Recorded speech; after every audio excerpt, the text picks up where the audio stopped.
저 오늘 사람들 적게 올 줄 알았어요.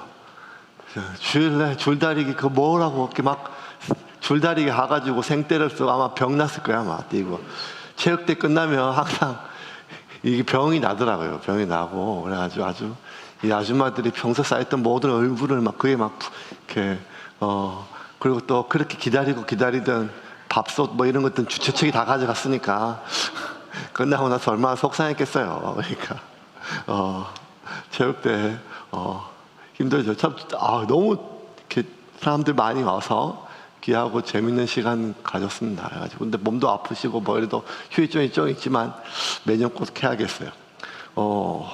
이번에 코로나 끝나고 목감기 되게 심한 것 같아요. 저도 금요일부터 목이 안 좋아서 그냥 좀 지났는데 몸살 기운도 있어가지고 조심했는데 계속 점점 심해져가지고 안 되겠더라고요. 진짜 웬만하면 잘 그냥 병원 안 가고 버티는데 월요일에 병원 갔다 왔는데 이 몸이 안 낫는 거예요. 목도 안 낫고 이래가지고. 그래서 오늘 처음으로 이렇게 닌겔을 한번 맞았습니다. 닌겔 맞으니까 좋은데요. 닌겔 맞으니까 금방 또 반짝하는 게 있는 것 같아요. 태어나서 감기 때문에 처음 맞은 것 같아요. 닌겔 맞으면서. 왜 맞았는가 하면 이제 오늘 수요일 저녁에 설교도 있지만 이번 주 탁구 대회가 있거든요.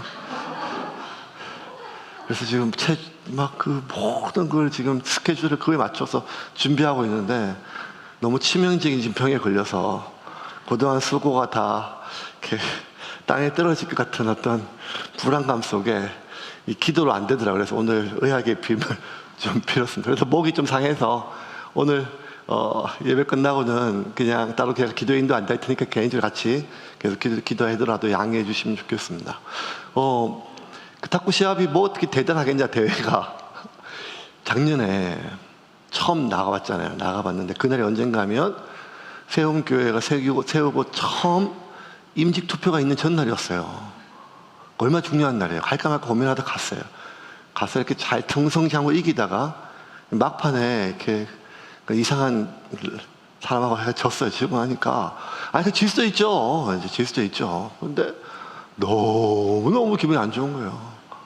진짜 기분이 안 좋더라고요. 기분이 안 좋고 내일 설교를 구목사한테 시켜야겠다 이런 생각이 들 정도로 마음이 상심이 돼가지고 아주 막 내일 진짜 중요한 임직도 있고 기도하고 이래야 되는데 그래서 이게 사탄의 시험인가 뭐 이런 마음이 들 정도로 그거 아무것도 아니죠. 그냥 끝나고 오면 저 목사니까 탁구 올림픽 나가려고 준비했던 20년 30년 준비했던 올림픽 꿈나무도 아니고 그 재미로 치는 거잖아요. 건강으로 치는 거지. 건강으로. 그러면 이제 그 끝나고 나면 제자리로 오면 돼요. 제자리로 오면 좀 목사니까 만약에 제가 목회를 했는데 목회 뭐 큰 어려움이 있고 교회가 큰 어려움이 있고 그래서 교회가 그만 문을 닫거나 아니 목회가 그만하거나 뭐 이러면 말로 다 할 수 없겠죠. 근데 그거 아무것도 아닌데 그냥 아무것도 아닌데 왜 그렇게 그때 속상했을까 이렇게 생각해 보니까요. 사람은 무언가에 그 의미를 부여하는 것에 이기고 싶은 마음이 있는 모양이에요. 성공하고 싶은 마음, 잘하고 싶은 마음, 잘하고 안 하면 안 했지 하면 잘하고 싶은 마음이 있는 것 같아요. 사람들이 이게 두 가지 에너지원이 있어요. 자기가 좋아하는 것을 했을 때 그 에너지로 살아가는 사람이 있고 자기가 잘하는 것을 했을 때 그 잘하는 것에 대한 성취와 남들의 어떤 피드백, 그 에너지로 살아가는 사람들이 있어요. 그런데 인생을 살다 보면 내가 뭘 잘하는지 잘 몰라요. 한참 뒤에 알잖아요. 그리고 또 우리가 살다 보면 내가 하고 싶은 것, 잘하는 것 어떻게 하고 살아요. 해야 하는 일, 또 할 수 있는 일 하며 살잖아요. 그러다 보면 우리가 하고 싶은 일을 했을 때 그 에너지로 살아가기보다는 우리가 해야 할 일을 끝마쳤을 때 그리고 잘하는 것에 대해서 인정받을 때 그것이 우리에게 행복을 주거든요. 내가 잘하는 것에 대해서 인정받을 때 그게 성공이라 그래요. 성공. 자기 분야에 대해서 성공한 사람이죠. 배드민턴 치는 사람은 탁구 시합 져도 아무런 상관이 없어요. 예. 자기 분야에서 자기가 무언가 성취하고 싶고 이기고 싶고 성공하고 싶은 마음이 들어요. 그런데 그게 무슨 운동대회처럼 등수가 매겨지는 건 아니지만 우리가 쉽게 그냥 우리 주변의 모든 삶이 성공했냐 실패했느냐 너무 이렇게 본인이 잘 알게 이 사회가 도와줘요. 뭘로 도와주는가 하면 누구는 승진시키고 나는 성질해서 누락당하고, 연봉만 봐도 누구는 많이 받고 똑같은 일을 하고 내가 더 많이 하는 것 같은데, 내가 진짜 이 회사 오래 다녔고 더 많이 했는데 나는 비정규직이라서 적게 받고, 이제 갓 들어온 사람들은 정규직이라서 또 많이 받고. 우리 사회의 많은 부분들은 무언가 내가 실패했다고 하는 느낌을 자꾸만 주는 거죠. 이거 너무너무 속상해요. 속상해요. 교회에서 임직 투표를 하고 안 되면 그것 때문에 뭐 저렇게 서운해 하냐, 교회로 옮기냐, 뭐 이렇게 쉽게 얘기할 수 있지만 그거 쉽게 할 수 있는 게 아니에요. 너무너무 서운하거든요. 꼭 하고 싶은 게 아니라 내가 나만 안 됐다는 하는 이 생각은 참 나로 하여금 말로 다 못하게 서운함을 주는 거예요. 그러니 교회 생활도 그런데 직장에서 똑같이 일하고 똑같이 더 열심히 하는데 나는 성질에서 누락당하고 누군가는 성질한 것 같고 점점 속도가 벌어지고 크기가 벌어지면 그런 성공한 사람이고 난 실패한 사람 아니겠어요? 우리 사회가 계속 그렇죠. 꼭 그게 아니더라도 SNS가 발달되니까 옛날엔 잘 몰랐어요.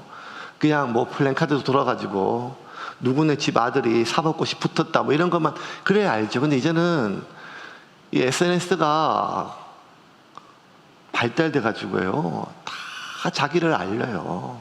우리 집 아들이 어느 대학을 갔고 우리 손주가 지금 얼마나 이쁘게 컸는지, 눈이 이쁜지 키가 큰지부터 시작해서 전부 다 인스타그램이나 페이스북이나 모든 것들 동영상을 보면 나 이만큼 잘 살고 있다라고 뽐내고, 그 타인들의 성공을 보면서 계속 나의 실패를 확인하고, 그리고 나는 점점 그들과 차이가 벌어짐에 대해서 서글퍼하고, 이러니까 밥을 못 먹어서 죽는 사람보다 그 성공을 못 먹어서 스스로 목숨을 끊는 사람들이 훨씬 많은 사회가 되었잖아요.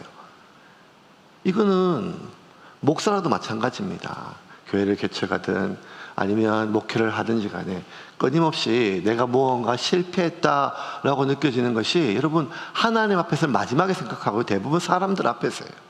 사람들 성도가 얼마나 많은지. 그래서 저 이번 주에 또 자랑했어요. 페이스북에다가 우리 체육대회 거 막 사람들 막 행복해하고 막 좋아하는 이 사진보다 사람들 많이 있는 사진만 골라가지고 다 보냈어요.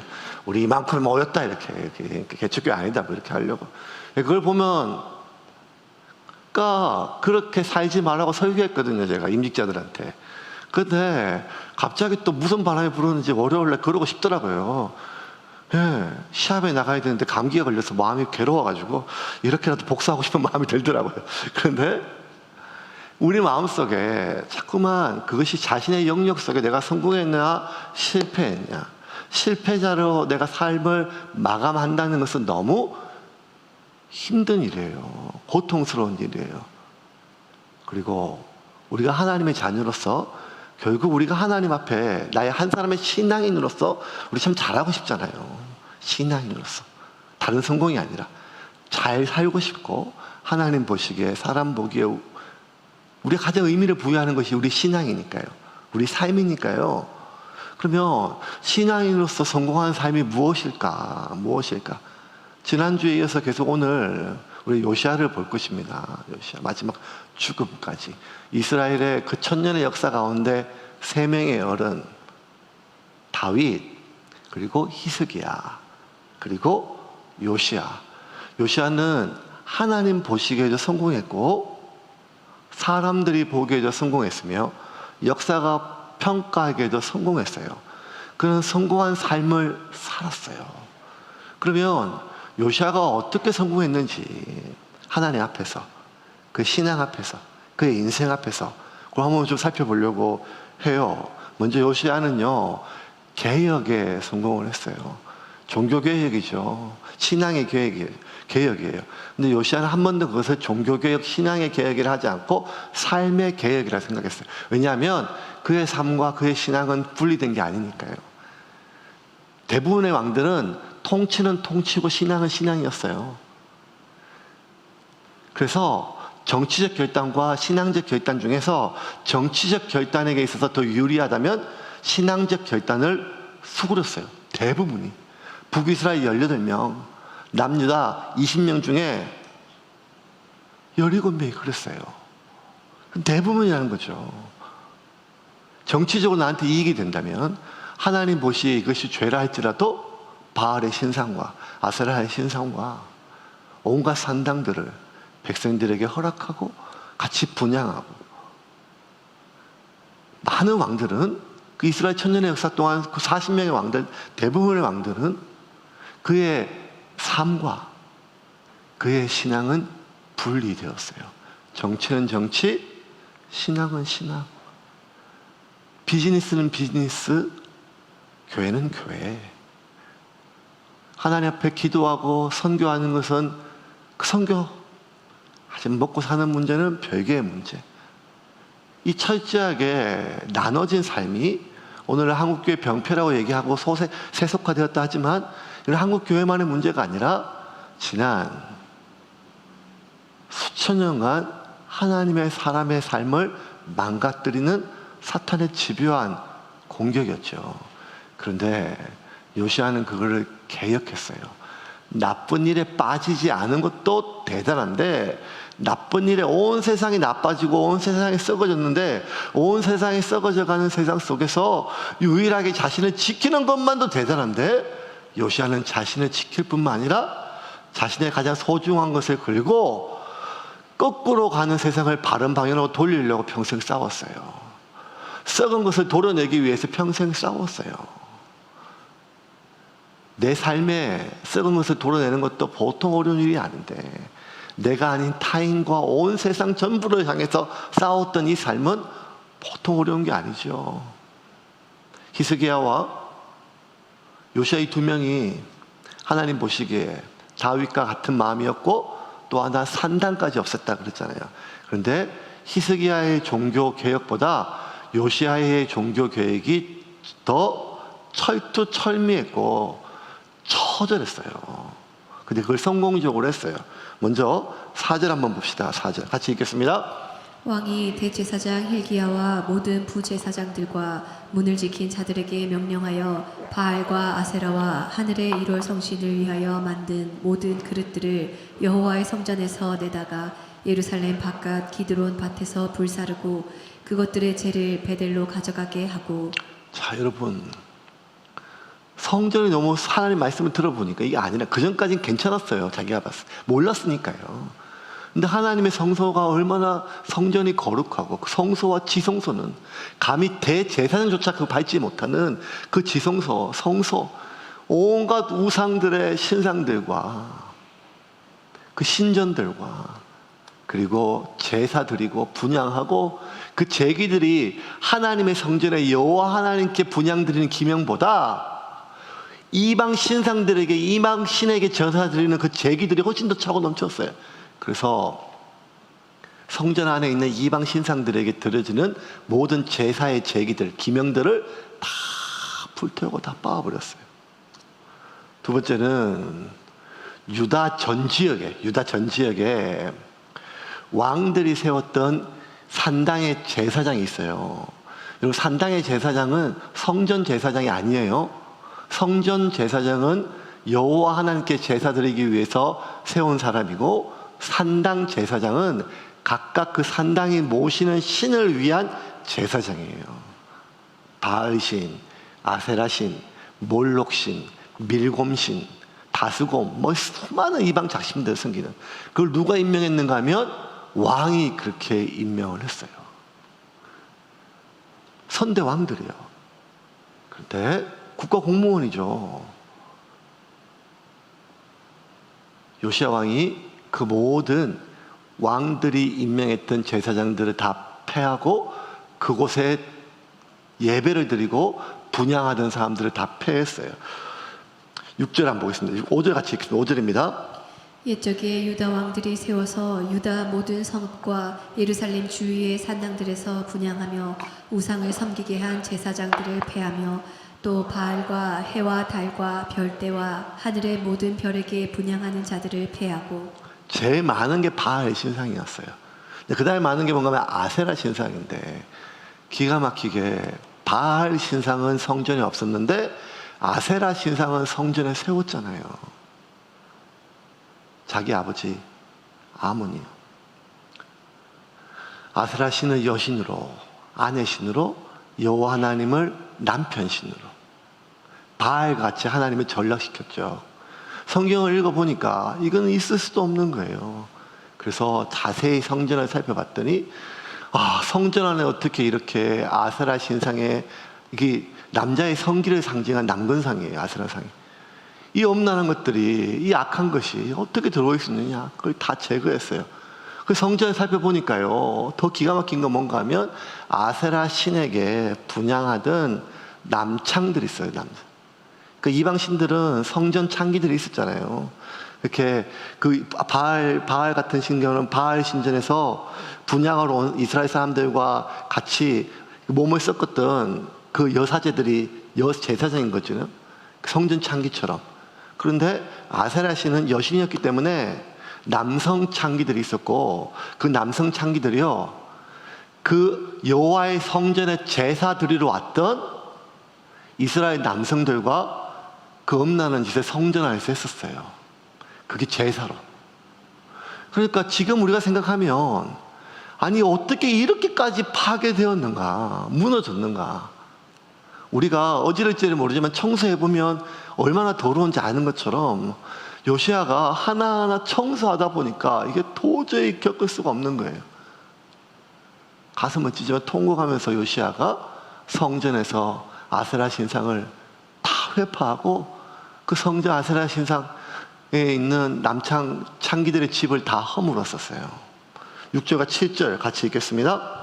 또 여호와의 성전에서 아세라 상을 내다가 예루살렘 바깥 기드론 시내로 가져다 거기에서 불사르고 빻아서 가루를 만들어 그 가루를 평민의 묘지에 뿌리고, 또 여호와의 성전 가운데 남창의 집을 헐었으니 그곳은 여인이 아세라를 위하여 휘장을 짜는 처소였더라.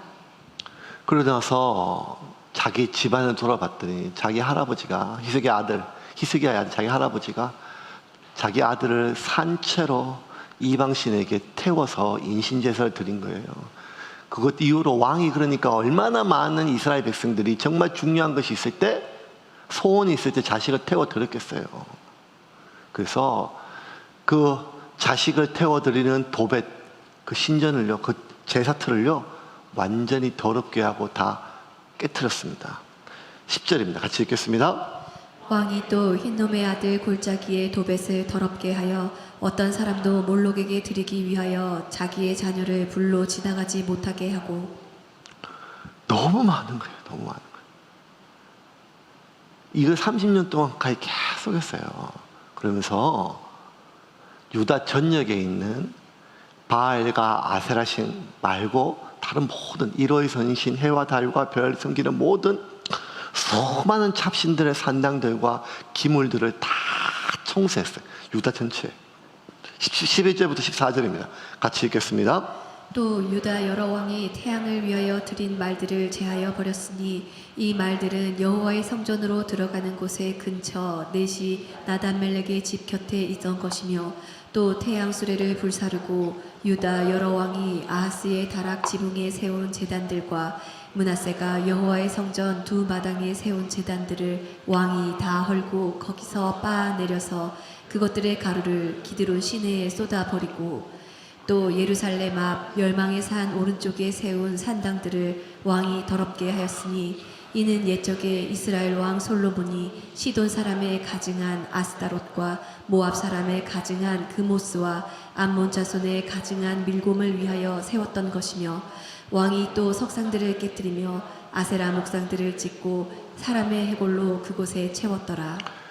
그러니까 다윗 죽고 나서 솔로몬이 자신의 정치적 역량을 위해서 정치적 선택했죠. 이스라엘을 이 경제적으로 번영하는 국가를 만들기 위해서는 두로와 시돈과 교역해야 됐고, 그 두로와 시돈과 연을 맺을 수 있는 가장 강력한 관계는 결혼, 정략 결혼이었으며, 그 정략 결혼으로 인하여 두로와 시돈의 바알의 선교사들이 공주로 와서 온 나라에 세워졌던 그 이방의 문을 열었던 솔로몬 이후부터 수백 년 동안 이 타락이 점점 농축됐던 거예요. 어느 날 하루아침에 히스기야가 죽고 나서 그 아들 므낫세와 아몬 이 두 왕 때 먼저 이렇게 망한 게 아니라 솔로몬 때부터 이 요시야 때까지 수백 년 동안 이 타락이 계속해서 이걸 하나님이 다 견디셨어요. 하나님을 생각을 해보세요. 하나님의 성전에 아세라 신상을 세우고 1월 성신의 신전을 세우며 나한테 제사 드리러 오는 것들이 그 아세라 신당에 가서 남창들과 엄난하게 하고 이걸 하나님이 다 견디셨어요. 왜? 다윗과 맺었던 언약 때문에요. 다윗과 맺었던 언약 때문에. 이거를 몰랐어요, 요시야가. 근데 하나님 말씀을 듣고 레위기, 출애굽기, 신명기 말씀을 듣자 지금 눈앞에 벌어지고 있는 이 현실은 있을 수가 없는 일이라는 것을 깨닫자 요시야가 어떻게 견딜 수가 있었을까요? 그의 평생 사는 동안에 목숨을 걸고 개혁했어요. 그의 정주 할아버지 히스기야 때보다 더 철저하게 정권을 잃어버린들 여러분 얼마나 반발이 많았을까요? 요시야가 어디까지 하는가 하면 자기는 남유다예요. 북이스라엘은 없어져서 아스루가 지금 다스려요. 그런데 이제 사마리아까지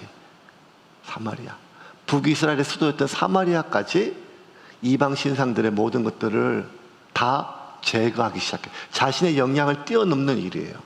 19절과 20절 같이 읽겠습니다.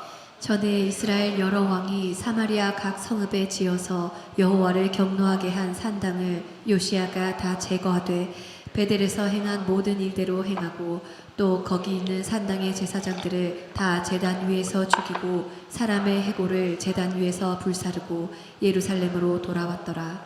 남유다에 꽤 괜찮은 왕들이 많았었어요. 하나님 보시기 정직했고 다윗의 길을 걸었던 사람들.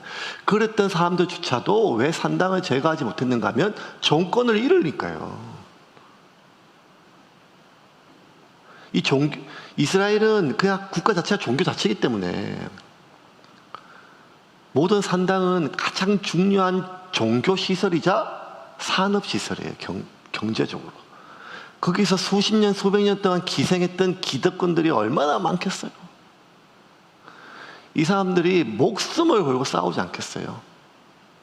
히스기야는 아니 요시야는 그 수많은 저항들을 온몸으로 받아내고 끝까지 성전 정화를 위해서 이스라엘의 종교 개혁을 위해서 마지막까지 싸웠어요. 보통은 그렇게 시작을 하다가 너무 저항이 심해지면 개혁을 중단해요. 내가 왕을 잃으면 결국엔 종교 개혁이 진행이 안 되니까 타협하게 돼요. 이 선에서 마무리 짓자. 바알과 아세라 신상까지는 하지만 다른 수많은 산당도 좀 놔두자. 저기까지 놔두자. 뭐 이런 선에서 예루살렘은 다 제거하지만 지방 도시는 좀 놔두자.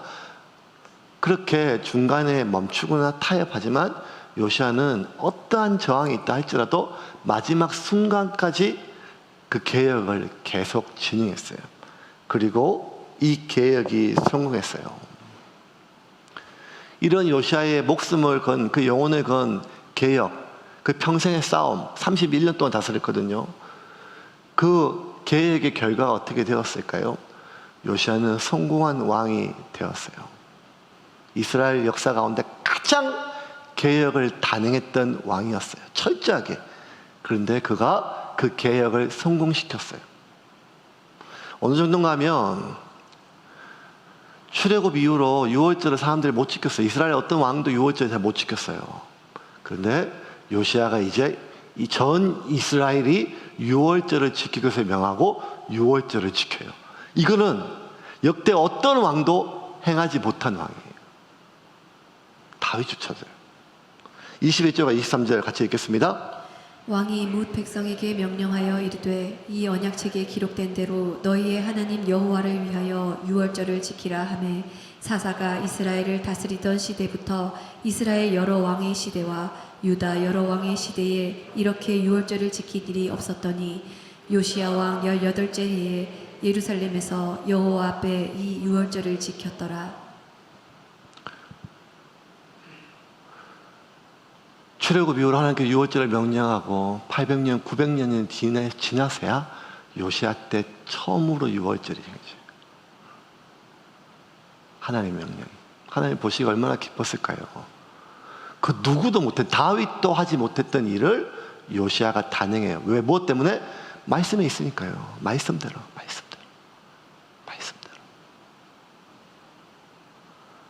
이 요시야 왕에 대한 최종적인 평가는, 하나님의 평가, 역사의 평가는 이렇습니다.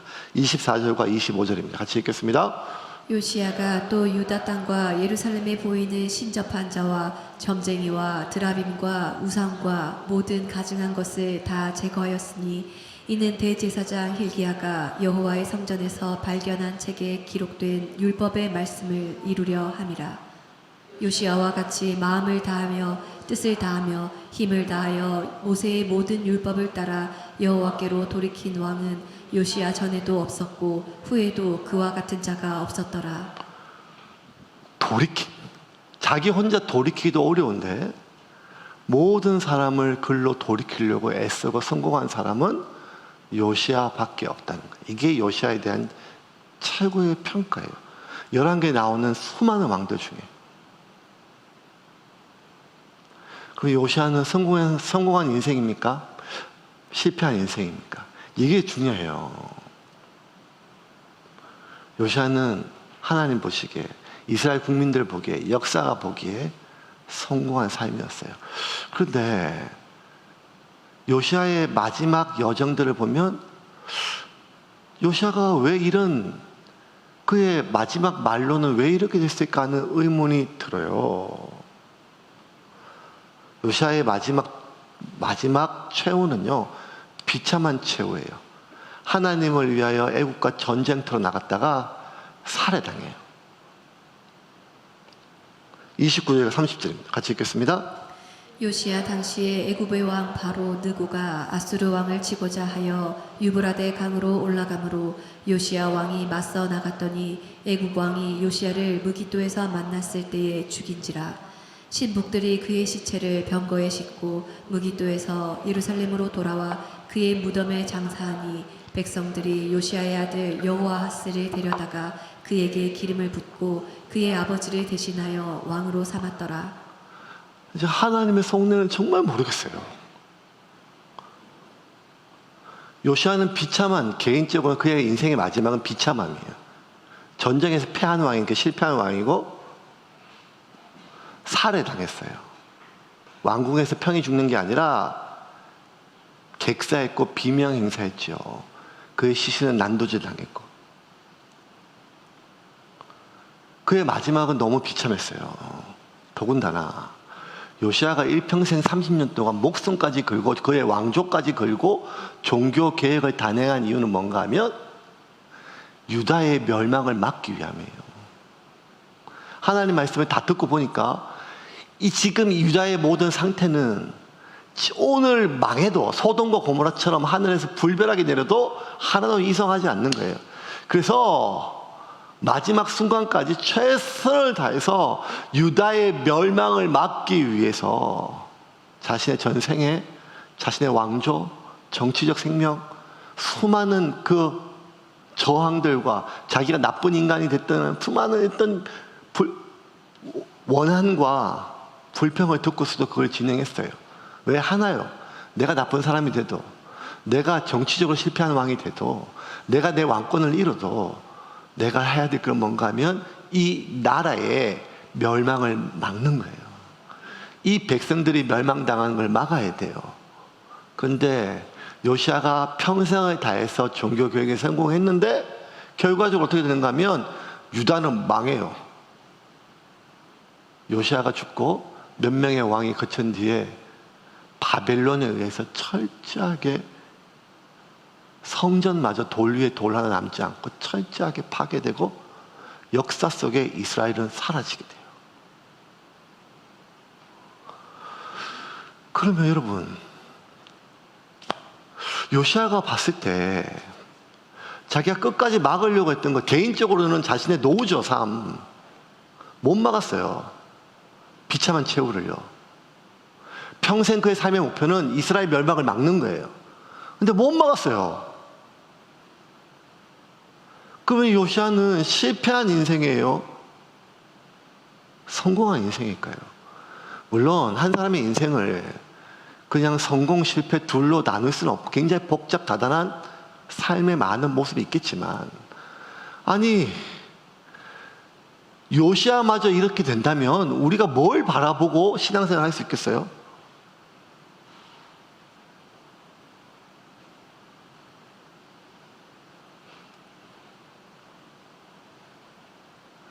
하나님이 요시아에게 왜 이런 죽음을 맞이하게 했을까? 계속 성경을 역대까지 다 찾아봤거든요. 이유가 있겠지. 이유가 있겠지. 없어요. 요시아의 잘못이 없어요. 하나님 왜 이렇게 했는지 모르겠어요. 하나님 섭리를 어떻게 다 이해할 수 있겠어요? 그럼에도 불구하고 이건 너무 이해하기 어려운 난해한 구절이에요. 단 한 가지 알 수 있는 건 뭔가 하면 이거예요. 요시아는 이 자신이 30년 동안 죽기 살기로 개혁하고 하나님의 말씀을 성취하기 위해 살았던 이 모든 목숨을 걸고 왕의 정권을 걸고 자신의 개인의 삶을 걸고 했던 이 모든 일의 결과가 어떻게 될지를 알고 있었다는 거예요.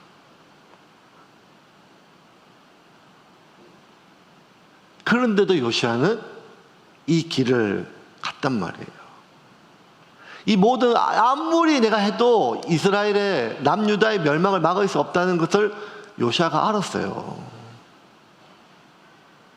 요시아가 처음으로 자기가 하나님의 말씀을 발견하고 그것을 들었을 때, 읽었을 때 너무 두렵고 떨려가지고 옷을 찢고 울었잖아요. 그래서 선지자에게 사람을 보내가지고 물어봤어요. 정말 이 말씀대로 다 이루어질지? 그때 선지자가 요시아에게 이야기해 줬어요. 22장 15절부터 19절입니다. 같이 읽겠습니다.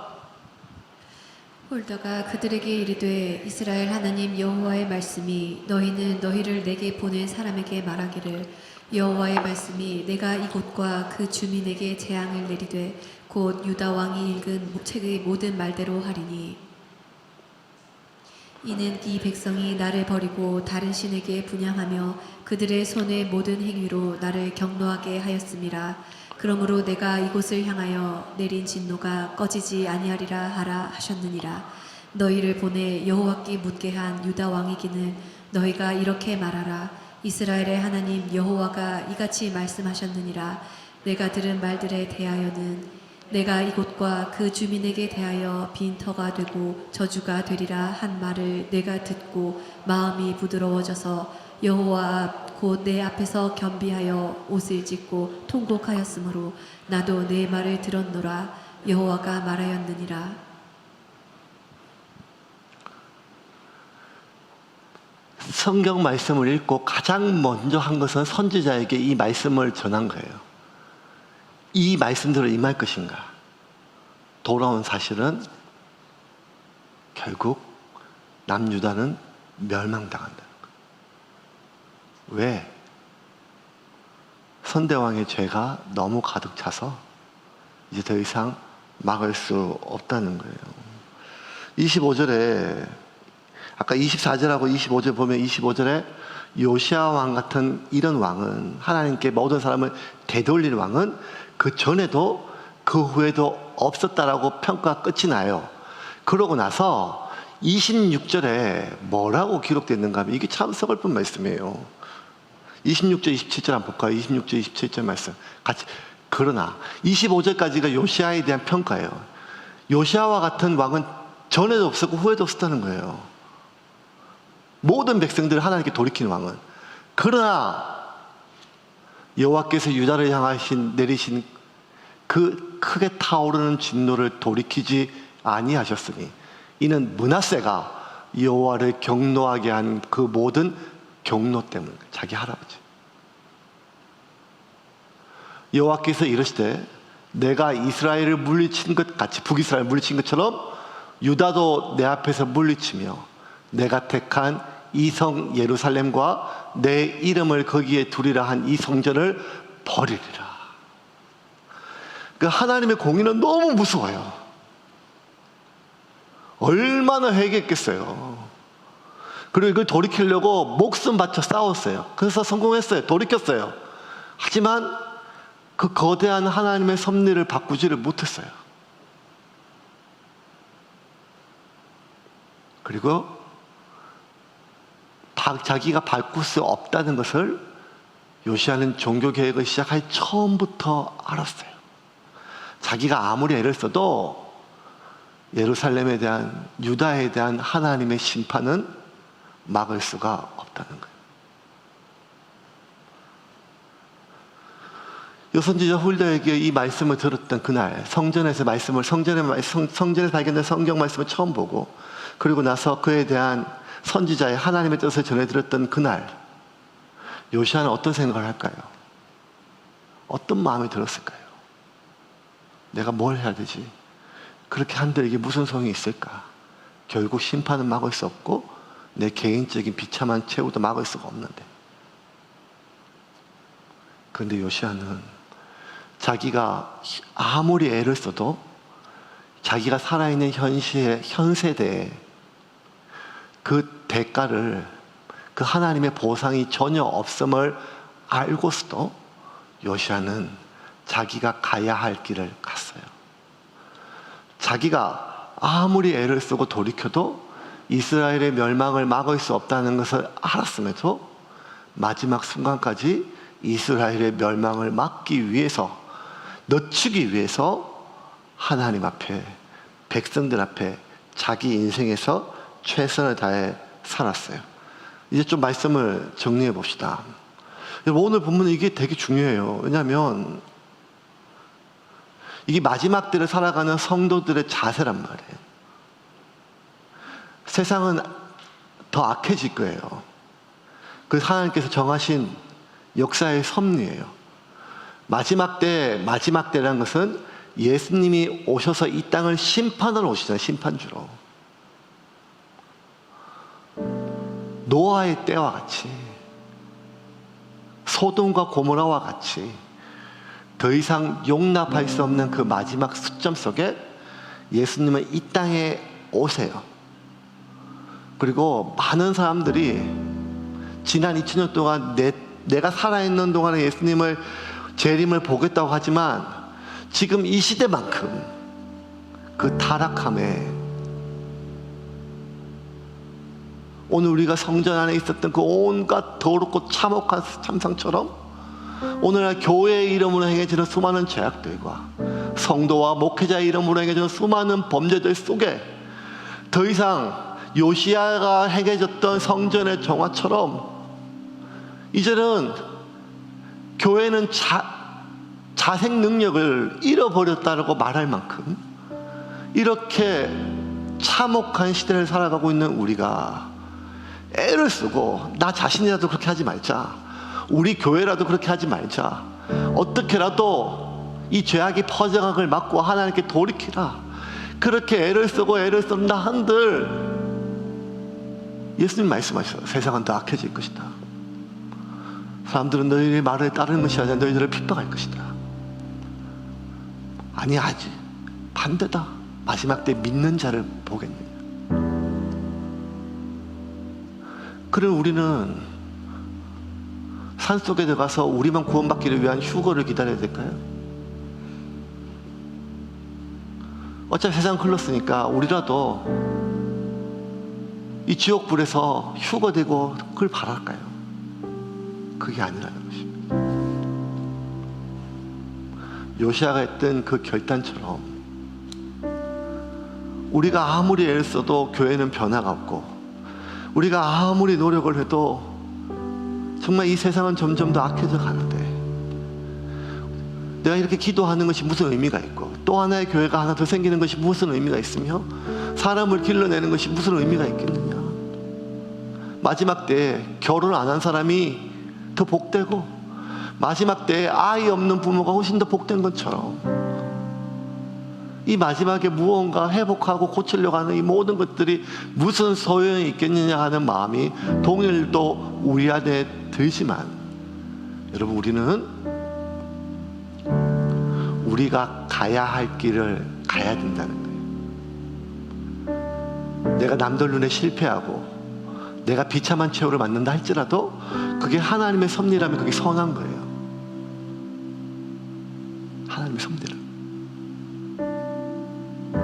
세운교회가 문을 닫고 교인이 하나도 안 남더라도 그게 하나님의 뜻이라면, 그것이 복음을 위하여 하나님의 나라를 위하여 그것이 하나님의 이로운 거라면 그 선한 거예요. 여러분의 삶이 가난하다 못해 비참한 삶이 된다 할지라도 그것이 하나님의 뜻이라면 선한 거예요. 그런데 이거 받아들이기가 너무 어려워요. 지난주 살펴본 것처럼 뭐가 어른인가 하면 나에 대한 그 사람의 태도로 그 사람에 대한 나의 태도를 결정하는 것, 그 사람이 누군지가 중요한 게 아니라 나한테 잘하면 좋은 사람이고 나쁘게 대하면 나쁜 사람이잖아요. 근데 어른은 그게 아니라 나에 대한 그 사람의 태도가 아니라 그의 존재를 보고 그를 대하는 거, 그게 어른이라 그랬잖아요. 하나님도 똑같아요. 하나님이 나한테 뭘 더 응답해 주시면 하나님 좋고 감사하지만 아무리 매달려도 하나님 침묵하시고 외면하시면 하나님께 서운한 것, 하나님조차 우리가 외면하고 싶은 마음이 드는 건 당연한 거 아니겠어요? 이거 당연해요, 여러분. 당연해요.